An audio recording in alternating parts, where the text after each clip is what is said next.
Peruana del Libro, les damos la más cordial bienvenida a la 30ª Feria Internacional del Libro de Lima.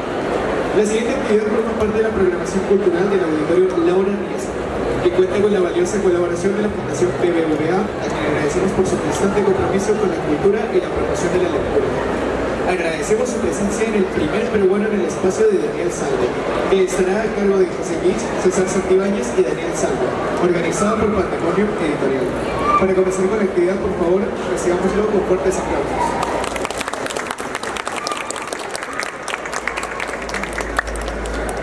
Buenas tardes, asistentes. Muchas gracias por haber participado, por estar acá dentro de esto que es la presentación del primer peruano en el espacio, que ya era una reedición que ya era hora de que ocurra, porque es un libro casi fundacional de la ciencia ficción peruana.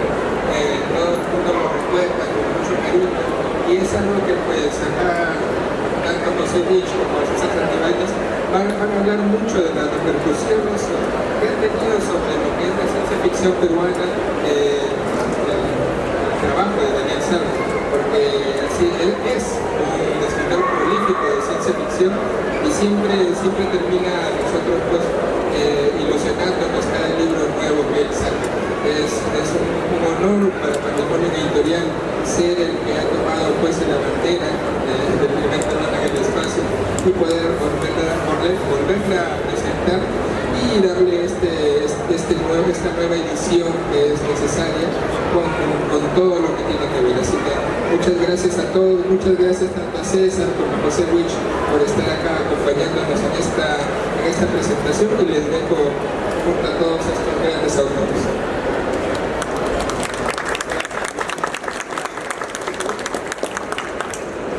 ¿Qué tal? ¿Se escucha bien? Sí, ok.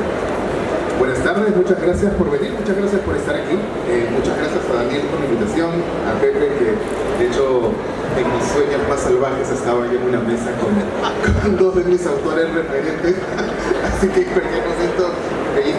Gracias a Luis, gracias a Patrimonio por la invitación. Y bueno, ¿qué se puede decir del primer peruano en el espacio? ¿No? Es un libro que yo creo que se adelanta mucho a lo que es la ciencia ficción hoy en día, porque nos habla acerca del concepto de progreso. De hecho, es una afrenta, digamos que pone en tela de juicio el concepto de progreso. Por muchos años la ciencia ficción se relacionó con progreso, pero este progreso es entendido pues como la revolución industrial, fines del siglo XVIII, un progreso donde solamente un estado que genere más dinero, que genere más bienes, es un estado que ha progresado. Daniel llega a decir, bueno, no necesariamente es así, progreso y desarrollo son cosas muy diferentes. Entonces, el primer programa en el espacio habla acerca de esta gran diferencia entre progreso y desarrollo, y un poco nos pone a pensar en quiénes son los que están construyendo el futuro hoy en día. Se habla mucho hoy en día del norte global, y se habla de que Latinoamérica y el sur global somos los consumidores, los que hackeamos la tecnología que se piensa para países del norte, y nuestra ciencia ficción está justamente ahí, en hackear sistemas, no solamente sistemas tecnológicos, sino hackear sistemas sociales. La tecnología también es social, la ley es tecnología, el lenguaje es tecnología. Entonces un poco en nuestra región siempre hemos hackeado cosas, y yo creo que este libro en sus diferentes cuentos nos habla acerca de eso. Hay creo yo, una de las características principales del libro de Daniel es que Ursula Le Guin decía que la ciencia ficción no es predecir, sino describir. Y estoy completamente de acuerdo con eso. Yo creo que la ciencia ficción no necesariamente es extrapolar hacia el futuro lejano, hacia el futuro del futuro, así se llama el concepto del futuro muy lejano, sino que nos describe los sistemas hoy en día, ¿no? Un poco las fallas sistémicas del Perú. Por eso considero que es un libro eminentemente peruano, muy peruano, al mismo tiempo global, claro que sí, pero también es peruano porque pone el dedo sobre la llaga, pone el foco en estas fallas sistémicas que tenemos a través del futuro como una alegoría, no solamente como una predicción. Entonces toma toma la idea del futuro para crear una alegoría. Y en esta comparación entre el futuro y el presente, en este puente que es trabajo del lector, se genera verdaderamente todo el potencial de los cuentos de Daniel Salvo. Entonces partimos de que es una ciencia ficción muy crítica, a diferencia de los clásicos norteamericanos que no se cuestionaban qué pasaba con la gente que no producía la tecnología, donde los clásicos norteamericanos seguían hablando acerca de colonizar nuevas razas escondidas, que es un poco afianzar este discurso imperialista, ¿no? O sea, me encanta mucho la space opera, pero básicamente es vamos a conquistar civilizaciones que están atrasadas para nosotros y vamos a doblegarlas, a subyugarlas, a civilizarlas con nuestra tecnología, nuestra forma de ver el mundo. La space opera es eso. Es como el fetiche imperialista llevado al máximo, donde nosotros somos quienes llevamos la civilización sin entender las formas de vida que pueden ser en otros planetas. Daniel no es esto, Daniel se cuestiona y dice, ok, ¿cómo escribir ciencia ficción desde el sur global?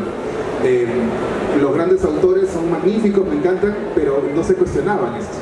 Siempre eran, además que tenía una presencia del gobierno muy fuerte, y creo que también es otra cosa muy interesante. Starship Troopers, ¿no? Son básicamente un grupo de militares que llegan a matar a insectos alienígenas, ¿no? Sin cuestionarse cuál es su organización social, cuál es su cultura, cuál es su política. Llegan con las armas, que es el poder tecnológico, el poder del progreso en esta novela, y matan. Daniel se pone del lado del otro. Lo que hay muchas historias, como por ejemplo El agua, que me parece uno de los cuentos más lindos entre tantos otros, que se inscribe en la tradición de futuros mundanos. Los futuros mundanos son el futuro del día a día, es decir, qué nos pasa, por ejemplo, cuando vamos al banco y no hay sistema, que es básicamente cómo romper la tecnología y cómo la tecnología nos afecta en el día a día. Ese es el futuro mundano, el futuro de la cotidianidad. Lo que para nosotros puede ser Alexa, un smartwatch.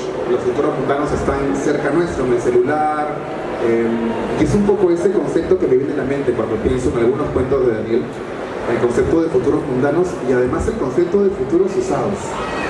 Los futuros usados, me pongo muy nerd, ¿ya? Pero los futuros usados es un concepto que a mí me gusta mucho, de Zohar Inayatullah, que es un teórico de futuros, porque se hace futuros teóricamente también, y él decía que los futuros que se pensaron en algún momento ya no son los futuros deseables, son futuros pensados desde los 40, de los 50, la época dorada de la ciencia ficción, pero son futuros que ya no son sostenibles, porque se basan en una explotación sistémica, en extracción, para construir, claro, ciudades súper grandes, pero que no tienen en cuenta la diversidad, que no tienen en cuenta el medio ambiente. Entonces, esos futuros usados son esos futuros que deberíamos dejar atrás. Y yo creo que Un Emperador en el Espacio es la mejor manera de entrar a ese nuevo concepto del futuro. Y alguna vez me metí en muchos problemas. Eso no pasó en China, eso pasó en Dubái. Era una convención de futuros, el año pasado, en el Dubai Future Forum. Entonces hablábamos acerca precisamente de los futuros usados, ¿no? ¿Qué futuros deberíamos dejar atrás y qué futuros deberíamos empezar a pensar? Y llegamos a la conclusión, de hecho llegué de manera muy arbitraria, que un poco por amor a los grandes clásicos deberíamos dejarlos descansar en paz. Porque seguramente los grandes clásicos, si estuvieran aquí al costado, nos dirían, ok, la ciencia ficción se piensa desde el presente hacia el futuro, ¿no? Dejen esta nostalgia, nos encanta que nos quieran tanto, pero déjennos dormir tranquilos y piensen en su futuro, desde lo que están viviendo hoy en día. La ciencia ficción hace eso, y sin embargo seguimos viendo la enésima reedición de los mismos libros que nos plantean futuros que ya no son viables, que no son posibles, que no existen, que no pueden pensar en Bitcoin, que no pueden pensar en blockchain, porque no existía en esa época. Entonces, yo creo que libros como el de Daniel nos abren una gran puerta que representa lo que de verdad puede hacer la ciencia ficción por nosotros. Y la ciencia ficción real empieza cuando el libro se cierra, no solamente cuando empezamos a leer una historia, cuando empezamos a cuestionarnos qué tenemos en el bolsillo, qué pasa cuando se cae el sistema, lo que decía, ¿no? Qué pasa cuando hackeamos una página.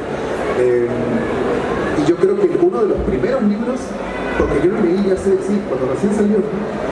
Y dije, yo salía con la cabeza llena de las ideas cuando estaba en San Marcos, salida de ciencia política y tal, y dije, esto no es Star Wars, O sea, aquí hay algo más, aquí hay lo que me está interpelando como lector de ciencia ficción. No es la fantasía con tentáculos. O sea, aquí hay de verdad, hay un autor a quien le preocupa lo que está escribiendo y sobre todo desde dónde está escribiendo. Y claro, yo imaginaba que Daniel no lo conocía en esa época, ¿no? Que Daniel se habla como que estos mitos, y de pronto te encuentras con una persona absolutamente accesible y una persona además con mucho humor, que es una característica también de los cuentos de Primer Plano en el Espacio. Una de las cosas que vemos cuando leemos a los grandes de la ciencia ficción clásica que están en todas las colecciones, que se toman esto demasiado en serio. Y el futuro creo que hay que perderle un poco el respeto para poder pensarlo desde diferentes aristas. Si uno tiene se toma demasiado en serio esto del progreso, pues eso, no nos permitimos jugar con la idea de las posibilidades que hay para construir futuro. Y la ciencia ficción es el primer paso para construir un futuro. Y hay que tomarlo con mucho humor. Y yo creo que una de las cosas que más me gustó de la primera vez que leí El Primer Plano en el Espacio fue eso, la criollada, que hasta ahora yo no puedo definir qué es criollada, en el buen sentido, ¿no? Pero son cuentos con mucho humor, y que además nos lanzan una gran advertencia. Muchos de ellos nos lanzan una gran advertencia, que es que si seguimos construyendo un futuro pensando solamente en la tecnología y no en los sistemas de clase, de segregación, esta tecnología lo único que va a servir es para afianzar esta brecha social. La tecnología va a amplificar y va a hacer que esta brecha social sea irrompible, que estas diferencias raciales y culturales sean irrompibles y que sea cada vez más difícil luchar contra esas diferencias. Entonces, el ejercicio de leer esos cuentos con la cabeza puesta en esto también nos pone en un problema. La tecnología es política, siempre lo ha sido. Hay que dejar de pensar en la tecnología como un aparato que no es parte de nosotros, porque la tecnología construye la sociedad y hay personas que están construyendo y hay personas que se benefician de la tecnología. Hay personas a quienes damos nuestros datos día a día, ¿no? A cambio de nuestra atención, que es la moneda de cambio del mundo contemporáneo.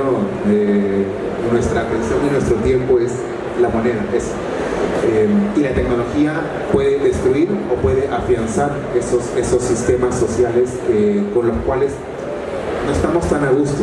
Entonces, los que no han leído aún este libro, yo los envidio un montón, debo ser sincero, porque hay cuentos que son un balazo, ¿no? Y dices, ok, ¿cómo se piensa la ciencia ficción? Y creo que es un libro fundacional para pensar qué es la ciencia ficción peruana y cuáles son sus características. Pero eso, entonces gracias una vez más, Daniel, por la invitación, gracias a todos por estar aquí, por su interés.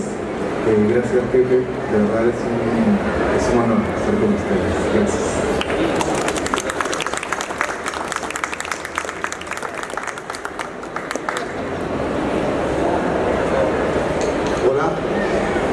Hola, ahora sí, ¿no? Muy buenas tardes. Mi agradecimiento a Daniel por esta invitación. Estamos repitiendo un poco, es un déjà vu. Estuvimos con Daniel Collazos hace un año contigo presentando Sangre para los Dioses y es como si hubieran pasado apenas unos minutos, querido amigo. Yo creo que la literatura peruana te debe muchísimo esa ampliación de horizontes. Creo que mi amigo César tan generoso lo ha dicho mucho mejor que yo. Quiero agradecer también al Sello, a Patrimonio, a Luis, a Tania, que haberme también invitado a estar aquí hoy para hablarles de un clásico moderno de nuestras letras. Yo recuerdo aquellos días en los que realmente acosábamos a Daniel para que publique ya el libro. Conocíamos de su calidad, conocíamos el valor de esos cuentos que empezaban a salir de los espacios, y nuestro querido amigo siempre con su sencillez, su don de gentes, eludía la cita, pero se dio, apareció una primera edición en el año 2014. Yo solo pude conseguir el ejemplar en 2018, pero es una gran satisfacción poder compartir este relanzamiento y con un nuevo formato El libro se presenta solo, yo creo que esa ya les ha dado el disparador, el lanzado del anzuelo, la botella al mar para que ustedes lo cojan. Es un libro que van a disfrutar de principio a fin, con una experiencia de inmersión, ahora que está tan de moda hablar de la inmersión, y sobre todo porque Daniel utiliza insumos propios de estas latitudes, como decía César, con alta ponderación y exactitud, para crear una auténtica, legítima, válida ciencia ficción peruana.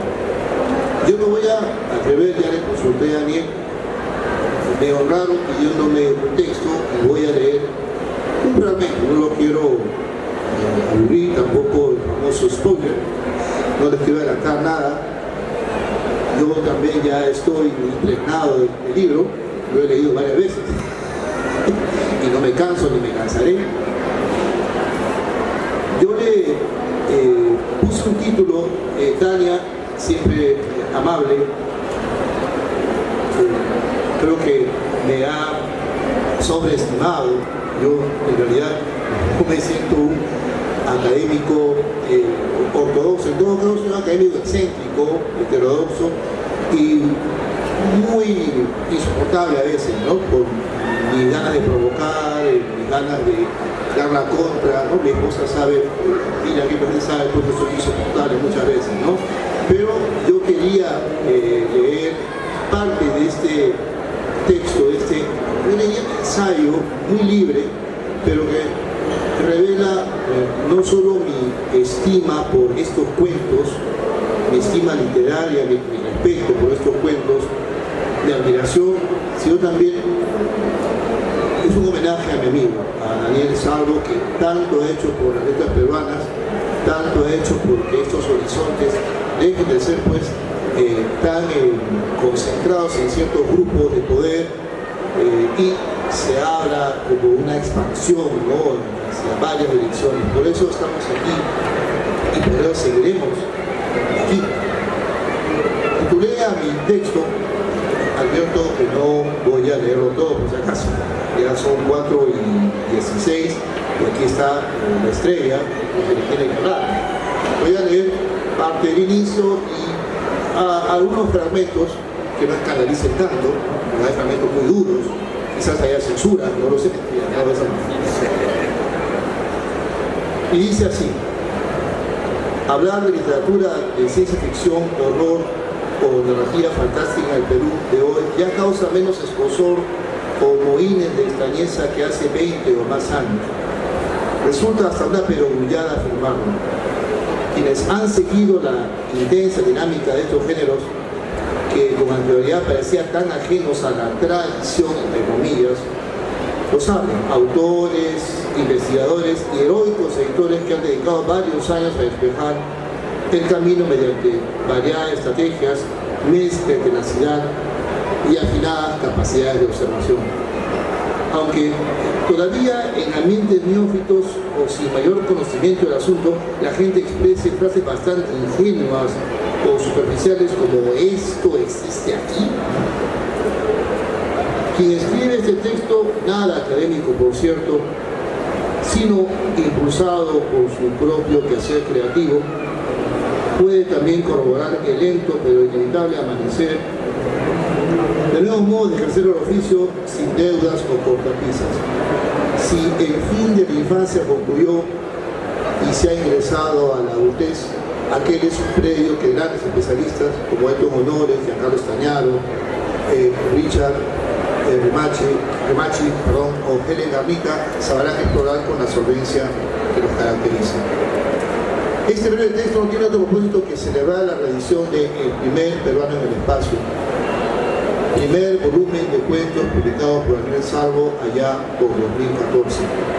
Se trata de un libro que estaba flotando en la atmósfera mucho antes de su publicación original.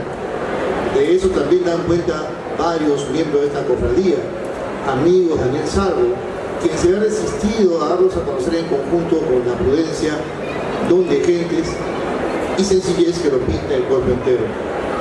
Aparte, claro está, de su agudísimo sentido del humor. y ese conocimiento impresionante, vasto, de autores y libros de todos los tiempos y países.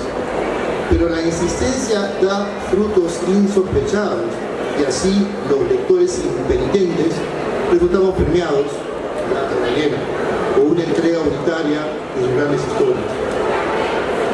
Volviéndonos a los antecedentes, es decir, a los tiempos anteriores a la esperada publicación, las cualidades señaladas sirvieron de motor indispensable para que, aprovechando las nuevas posibilidades de transmisión de contenidos, en lo cual creo que Daniel también fue un pionero, Daniel divulgara con generosidad y sentido didáctico todo un horizonte desconocido para la mayoría, en ventanas únicas e irrepetibles como Velero 25, La Casa de Farfalla o Ciencia Ficción Perú. Estos espacios se convirtieron en auténticas bases de datos para especialistas y público cautivo. Quienes naveguen por estos rumbos deben realizar una obligada parada en tales puertos. Hacia mediados de la década del 2000 eran de las pocas fuentes actualizadas sobre estos géneros y superaban, esto lo digo con toda sinceridad, superaban con largueza lugares comunes o frases tendenciosas y demás muestras de miopía intelectual. No sé si leer el resto es duro. Bueno, me van a sacar de la feria por eso, pero no creo. Sin pretensiones y tan solo impulsado por el afán de compartir hallazgos y pasiones, Salvo fue construyendo un mapa completo del estado de la cuestión a través de alcances inesperados, reseñas de estilo transparente y sincero, así como publicación de textos, en especial de autores nacionales, quienes sin esta desinteresada labor habrían corrido el riesgo de ser olvidados o de moverse en el territorio de la marginalidad o del silencio, ignorados y, lo peor de todo, víctimas del tan criollo ninguneo y sus operadores culturales. Aquí no hay ningún argumento. Y quizás el gran mérito de esta primera etapa en la trayectoria de Daniel Salvo haya sido que finalmente los agentes del orden vieran la luz y descubrieran, más allá de sus alianzas y compromisos, citando a gran Bob Dylan, que los tiempos estaban cambiando y era un acto necio evadir una realidad multifacética y cambiante dentro de nuestra época. Mejor eso no lo leo porque ahí sí me van a sacar de la feria. Basta de exorcismos y ajustes de cuentas. Ustedes lo leerán. Y espero que no me juzguen muy duramente. Lo que me interesa es destacar la importancia de Daniel Salvo como un auténtico pilar de la ciencia ficción peruana, por supuesto también de otros géneros, y de que el primer programa en el espacio, 20 cuentos descubren todos los registros habidos y por haber de los que laten como criaturas amenazantes y perturbadoras la influencia de clásicos de estos mundos, tanto precursores como modernos. La lista es larga y se evitará el catálogo. Brotan de estas páginas una y otra vez las presencias de Poe, Clemente Palma, Adolf, Vonnegut, Bradbury, Asimov o Lovecraft, cual tentáculos o protuberancias temerosos para observarse, citando a un historiador germánico. Con estas palabras, en el lenguaje del siglo XVI, trataba de graficar observaciones de anomalías en el firmamento de Europa. La referencia pertenece a Richard Gilbert. Citar a este autor dominicano nos desplaza de inmediato a una de las grandes temáticas que Salvo incorpora a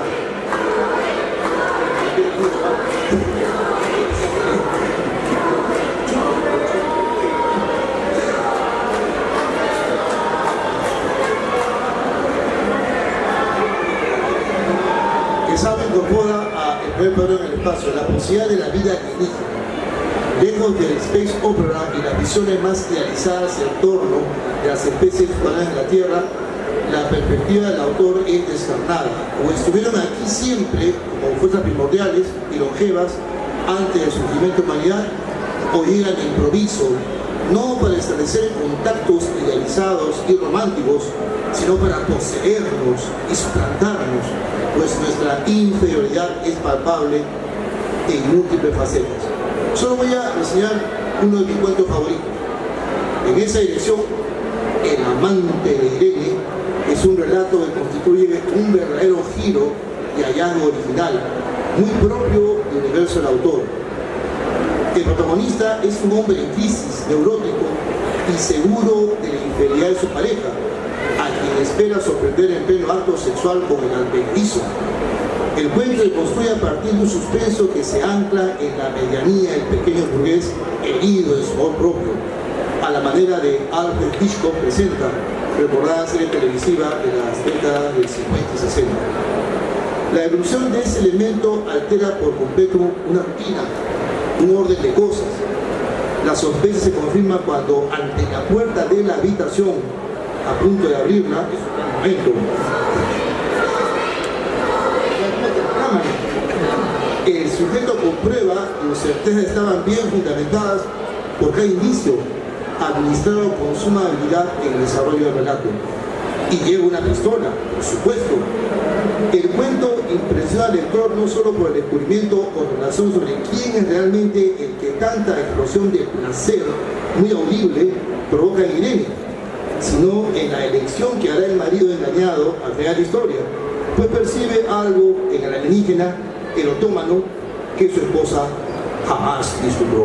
Bueno, ya no quiero spoilear más, no quiero parecer pensado, lo que viene sí es realmente motivo de posible alejamiento de mi parte, no de este modo sino de la feria.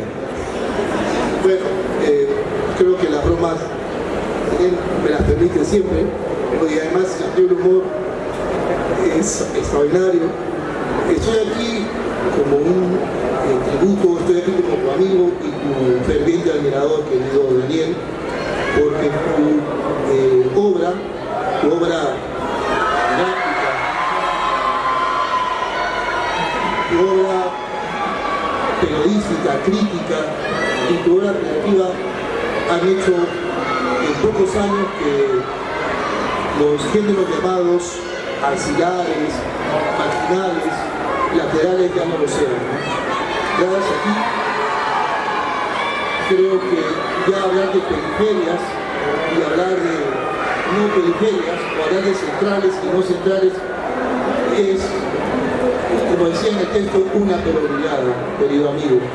Y bueno, estamos siempre pendientes, ya hemos disfrutado de Sangre para los Dioses, hemos disfrutado de Trabajo de las Estrellas, hemos disfrutado del primer programa en el espacio y estoy seguro de que vamos a seguir esperando en tus obras con una calma ansiosa, pero ansiosa al fin y al cabo, amigo mío. Gracias.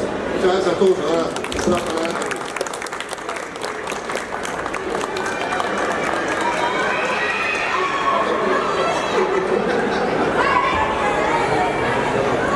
a todos, agradecerles por su presencia y bueno, lamentando quizás el orgullo que nos embarga por otras razones en otros territorios. No sé si debería completar o hacer una pequeña historia de la ciencia ficción peruana, que alguna vez fue mi tema, que tuve ensayo, pero sí recordar esta frase que se atribuye a Newton, al gran Isaac Newton, que él decía: lo que he logrado es porque estoy montado a hombros de gigantes. Es decir, él reconocía toda una tradición científica previa que él había permitido los grandes descubrimientos que hizo, entre ellos la ley de la gravitación universal y otra serie de leyes a Einstein funcionaron, como la física inamovible. En el caso peruano, bueno, hemos tenido grandes antecedentes de ciencia ficción, ¿no? Por ejemplo, empezando la República, esta novela Lima de aquí a 100 años, que es con Manuel Portillo, en 1843, cuyo protagonista viaja en el tiempo 100 años después. Ya empezando entre el siglo XIX y el XX, tenemos a Clemente Palma, hijo de gran Ricardo Palma, escribiendo cuentos, ¿no? La última rubia, que está inventando en el año 3000, y su novela XZ, que es una novela de clones, que pocas personas pudieron percibir en su momento como la novela adelantada que era, y bueno, se ignoró completamente sus aportes. Para ya llegar a la década de los 60, 70, donde empiezan a aparecer autores como José Beado, Juan Rivera Saavedra, bueno, incluso María Tellería Solari, ¿no? Autores que publicaron de una manera que hoy diríamos marginal, ¿no? Porque bueno, quizás el contexto literario en la época no estaba adelantado para recepcionarlos. Usamos mal la palabra recepcionarlos, pero para recibirlos, como se está difundiendo el uso de, ¿no?, el término de recepción.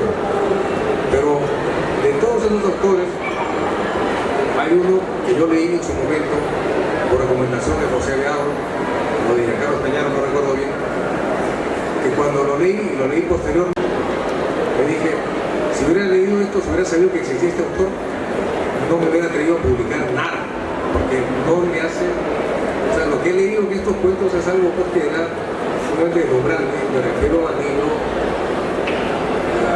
siempre confundo el mascarón de proa con primero Año Sabático, que se publicó por la editorial San Marcos, ¿no? Una edición bastante, bueno, que ahora ha renovado Imaginaciones, pero que en su momento pasó, pues bueno, la distribución peruana lamentablemente es bastante, que hablo pues de 15, 16 años atrás, más básica que ahora, por decirlo así, que existente. Pero leer esos cuentos pues algo que uno me fue deslumbrado por la variedad de temáticas, ¿no? Por ejemplo, ese encuentro de los pilotos de Templo de Piedra, ¿no? Es algo que queda, pues, te lleva de un lado a la música y a un entorno tremendo, homenajes a Star Trek. Y era un libro de cuentos que incluso a José Adolf, él lo comentó en su columna, me parece, que hicieron los colmillos de Caretas, ¿no? O sea, José Wish es el mejor autor de literatura fantástica del presente. Y la modestia de Pepe lamentablemente hace pues, que él no esté sentado aquí como reeditando a quien debiéramos homenajear, ¿no? Y ese es quizás el valor que yo podría cometer, ¿no? O estar de acuerdo del libro, del primer emperador del espacio, es que quizás más que un antes y después es una especie de explosión de todos estos gigantes que estuvieron empezando a escribir, a publicar, a aportar, ¿no?, nuevos caminos a la narrativa peruana, pero que en su momento no tuvieron quizás el apoyo que fue por ejemplo la internet, ¿no? Pepe hace referencia a una página web que yo tenía hace tiempo que era Ciencia Ficción Perú. Y miren, estamos hablando de algo que ya es arqueológico, ¿no? Una página web, porque ahora ya ni siquiera los blogs existen, no pasado la historia y nadie recopila esas cosas. Pero en su momento era un encuentro. Yo recuerdo que en los periódicos había grandes peleas entre los autores más clásicos, pienso en Osvaldo Reynoso, ¿no?, que se peleaba con con Alonso Puesto, con Fernando Pueblo, sobre el uso de las nuevas tecnologías. Y muchos de esos autores consideraban que una página web como que era algo más demasiado adelantado, ¿no? La literatura debía quedarse en el impreso y ser una especie de, nuevamente tomando lo que dijo Pepe, ¿no?, estar en una especie de escalón, de pedestal, digamos, ¿no?, algo muy formal. Entonces las primeras publicaciones que hemos podido hacer, ¿no?, en mi caso, tuvieron tu lugar primero en la web, en entornos que se movían entre, bueno, pues lo que sería la difusión, pero no llegaban a algo oficial, ¿no? Y es algo que, bueno, no hemos adelantado al punto de que las publicaciones electrónicas tienen el mismo valor todavía que las publicaciones impresas, ¿no?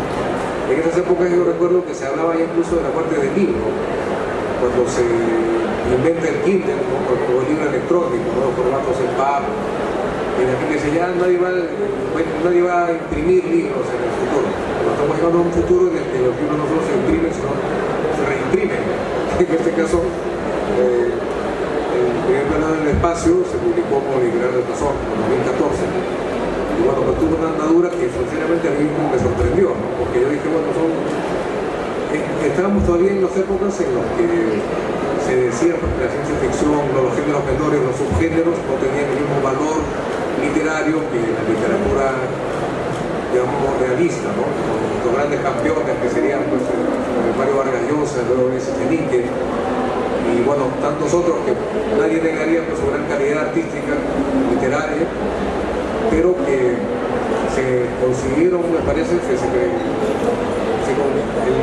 el imaginario popular, digamos, ¿no?, lo académico, digamos, quería ponerlos, ese tipo de literatura como una especie de límite, ¿no?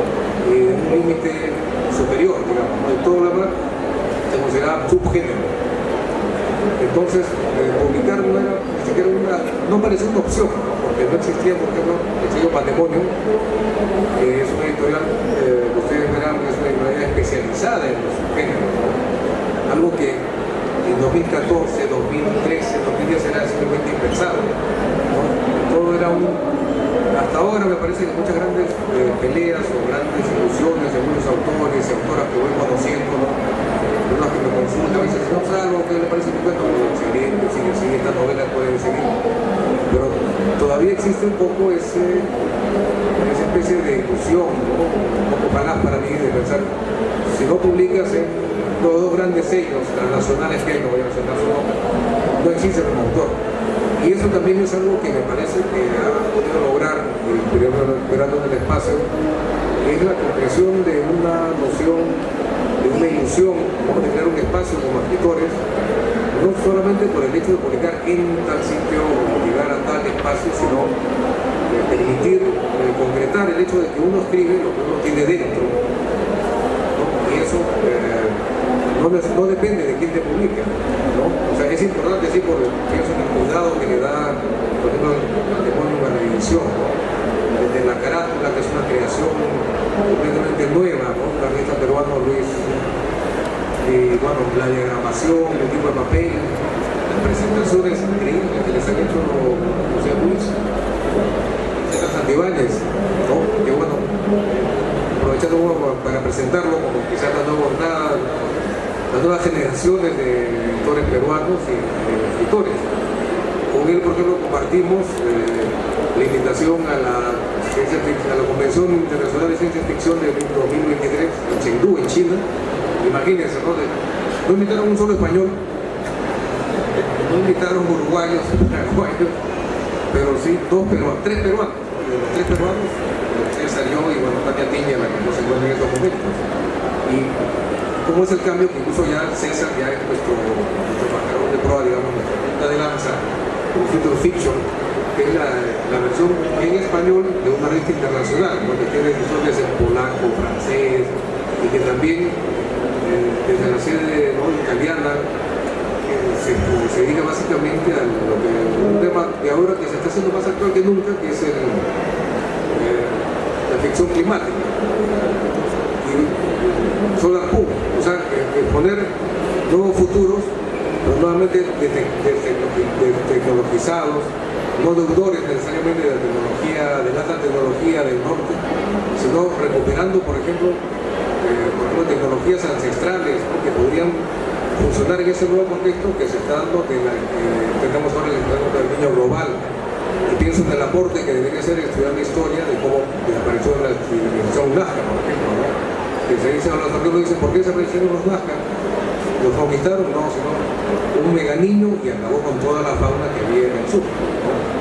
Y eso, a través de Future Fiction, por ejemplo, se está recuperando ya como nuevas ficciones desde nuestro lado de la frontera, digamos, no necesariamente tecnológico, donde los héroes se llaman Jones, Thompson, ¿no?, sino pueden ser Antibáñez, Witch.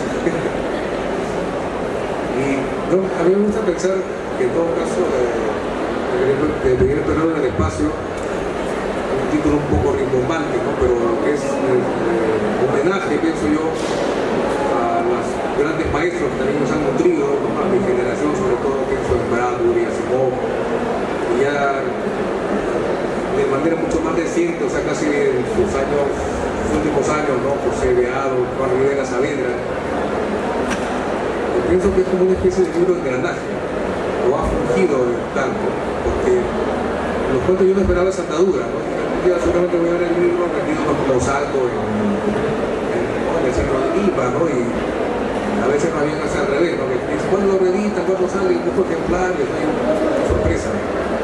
Y bueno, yo quisiera dedicarlo a los prologadores y bueno, a todos ustedes, porque creo que en este caso sí hablamos de cuentos que hablan de la realidad, increíblemente, siendo fantástico, porque así nos engloban, nos alientan, digamos, nos engloban los peruanos dentro de una corriente mundial, pero ya no como objetos pasivos. pasivos, ¿no? Sino como meros acompañantes o espectadores, sino como protagonistas.